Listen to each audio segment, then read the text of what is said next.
All right, we'll move on to another topic. Viewer from Swift County wants to know about the Senate office building. Viewer is worried about, I shouldn't say worried, that's not fair. The viewer's question is the new Senate office building a short-term fix instead of looking at a long-term need for offices? Who can tell us about that issue and where it stands? Senator Senja, maybe we'll start with you. I don't think we've started with you. Well, we all certainly know about the Senate office building. I'm just not sure where it stands because a lot of this is between Leader Bach and Leader Thiessen right now, and the House has to approve this, and I'm not sure if they will, given the kind of the pulse rate I'm hearing. It doesn't. Well, I'm not sure it seems likely or not. That's one of the great mysteries is this project going forward or not, and.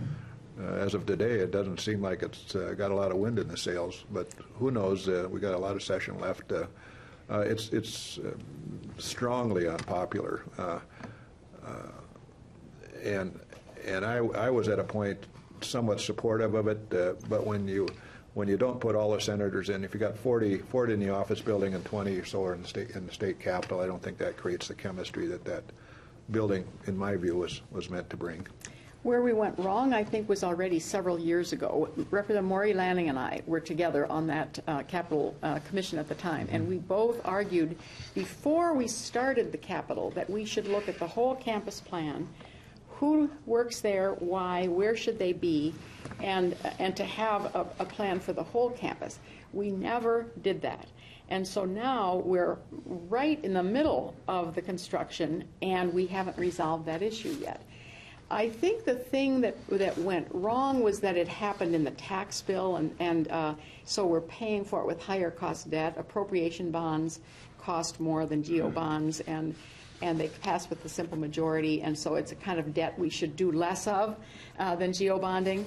But I think the thing that confuses House members, and I'm not sure I speak for both of us, but we have always thought that the frustration was that senators were in two buildings and that they preferred to be in one. But what we sense from this plan is that not only will they still be in two buildings, they'll be in the Capitol in this one, but they're also putting hearing rooms in this other building. So now they will have senators in two buildings and hearing rooms in two buildings. So you've almost made it for the public a little more difficult. So I think in part this was because we didn't solve the problem 2 years ago when before we got involved in the Capitol project, and now I think the senators particularly feel under the gun because they don't know where they're going to go. Well, I think it's also an issue of trying to serve the public. The Capitol is the building for the public, and when you go and walk around the Capitol right now, I think there's a restroom on one floor for women, a restroom on the next floor for men. Right.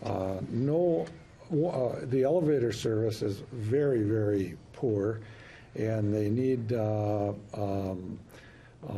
better handicap accessibility, a whole host of things that are really problems. And I think that you're right. I think that we don't have a long-range plan, and if we did, that would have been much better.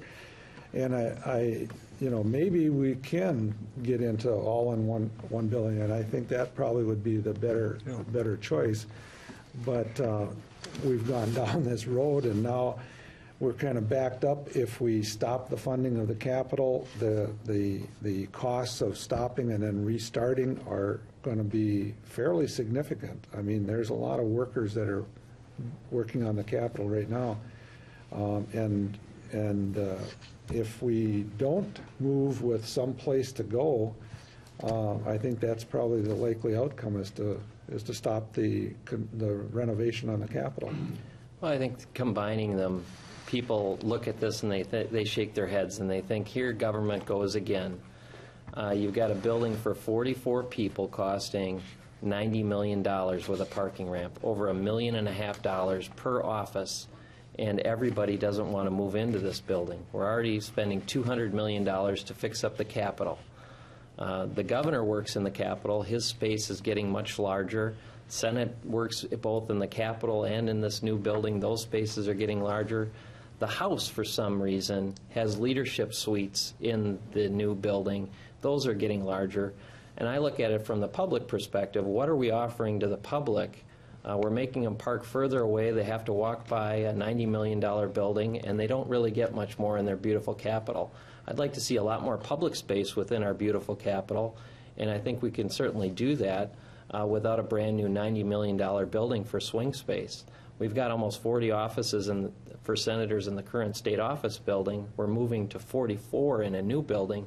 So the average guy is going to look at this and scratch his head and say, what did you guys get for a $90 million building here? And that's why I think it doesn't pass the common sense test. If it had gone through the committee process like it should have, we would have ferreted out the silliness out of the project, and we probably would have a much better project. I think there's still time for a Plan B to move forward without doing this. And if we get on it pronto, I think we can certainly do that without the expense of moving forward with a $90 million office building. If there is merit to senators being in one building, for those that have walked through the caverns of the basement, there is a lot of space down there. Huge open space now that we never were able to see before.